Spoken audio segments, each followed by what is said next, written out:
Warning. Please note, I am not a physician or dietitian. Everything contained in this video is my opinion, based on my own personal dieting experience, and is solely meant as an example of the possible results. Everyone has their own physical and mental situations, and should not use my example as a guaranteed path to similar results. Anyone starting a diet should check with their physician first. Good luck in your journey.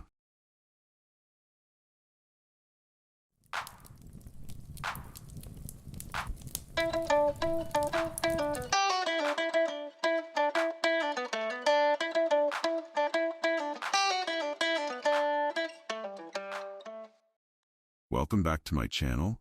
If you're wondering what is going on here, you need to go back and see my introduction video, and then start with week 1. As for those of you who are following my progress, I thank you so much for being here, and I hope this journey is helping you along your own journey, and I would love to hear about it. So I am starting the week with a Thanksgiving weekend, where we had a family dinner at a restaurant and a family dinner at our house. So the temptation to stray from the diet was very strong. I did go over on my calories on those 2 days, but I managed to keep my macros in check. A little high on the carbs on Monday because of the dreaded ice cream. But my Fitness Pal doesn't take into account the sugar alcohols in food, so my net carbs should be a little lower. We will see where I end up at the end of the week. Alright, let's get started.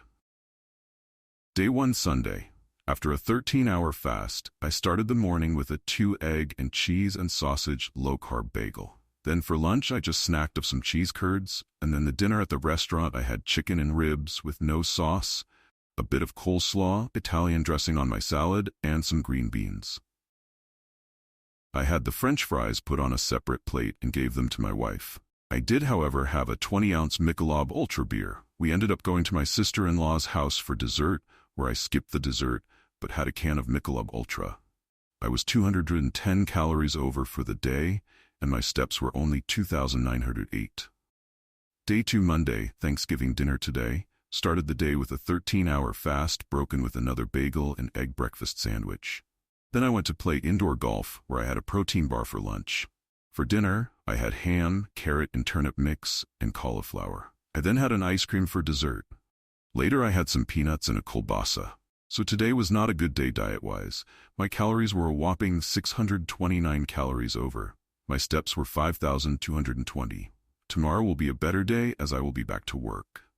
Day 3 Tuesday, only an 11-hour fast today, broken by a kielbasa. For lunch I had an egg, cheese and sausage bagel with a protein bar for a snack. For dinner I had leftover ham, carrots and turnip and broccoli. Ended the night with some dry roasted peanuts. My steps were 4,876. Day 4 Wednesday. Following a 13-hour fast, I had a kielbasa. Then for lunch, I had a homemade breakfast sandwich with egg, sausage, and cheese. And for afternoon snack, I had a protein bar. I didn't really have much time for dinner, so I just had some hot mini pepperettes and a piece of cheese for dinner, and I snacked on a double order of dry roasted peanuts. My steps were 6,458. Day 5 Thursday.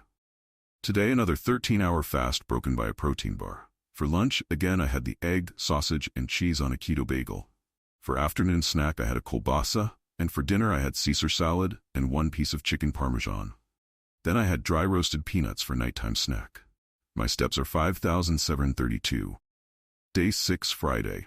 Again a 13-hour fast, broken by a kielbasa. For lunch, I had my breakfast sandwich, and dinner was a little odd today as I was very busy and didn't really have time to have dinner before my 9 p.m. cutoff, so I just had another kielbasa, a chunk of cheese, and a celery stick on my way out the door.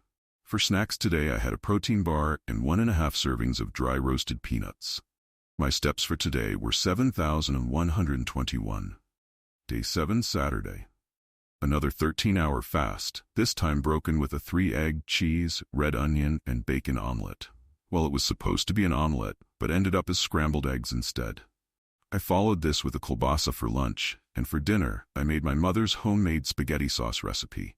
And although I can't eat pasta, I did make large meatballs and smothered them in the sauce. Yummy. 4,169 steps for today. My macros are still steady, with my net carbs for the week averaging 29, so the foods I am choosing clearly are keeping on course. Here are some of my meals this week, starting with my chicken and ribs from the restaurant, along with my salad and beer. Then we have my ham dinner for Thanksgiving. No pie. Then it's my breakfast bagel, followed by my omelet that ended up being more like scrambled eggs. And finally, my chicken parmesan. Not many new food to introduce this week. I got the hot version of the mini pepperonis this time, and those little suckers are really hot. Then we have the low-carb bagels and the cheese curds, which to me are not worth it. The calories are much higher than mozzarella, and they aren't farm fresh. Then we have a picture of the lovely Thanksgiving meal and table setting my lovely wife made for the family. She is the best. Here are my results for the week. I only lost 1.2 pounds, but that was enough to reach my 290-pound milestone. That means I have to start walking and exercising. It's a bittersweet accomplishment. So in reflection over the week, even though I did mostly behave for Thanksgiving, I did have a few beers and went over on my calories, but I did maintain my low-carb habit. But even so, I was struggling for the first 3 days after to lose any weight. It wasn't until Thursday that I started to drop, and by Sunday morning I did finally reach my first milestone of 290 pounds. So even though I was a bad boy, I was still a good boy, and for the most part stayed disciplined. I will release another video to mark the first milestone and to tell you all about my future milestones and associated activity to go along with the lighter me. So, thank you for joining me on this journey. Remember, every small step counts. Again, if you enjoyed this video, please like, subscribe, and hit the notification bell so you don't miss next week's update. I hope to build a small community of people facing similar challenges. Join me next week as I continue this journey and share more tips, meals, and workouts. Let's motivate each other. Feel free to comment if you have any thoughts on foods, exercises, or tips and tricks that may be useful, or just comment to say hi. Until next time, stay healthy and keep pushing towards your goals. Have a great week.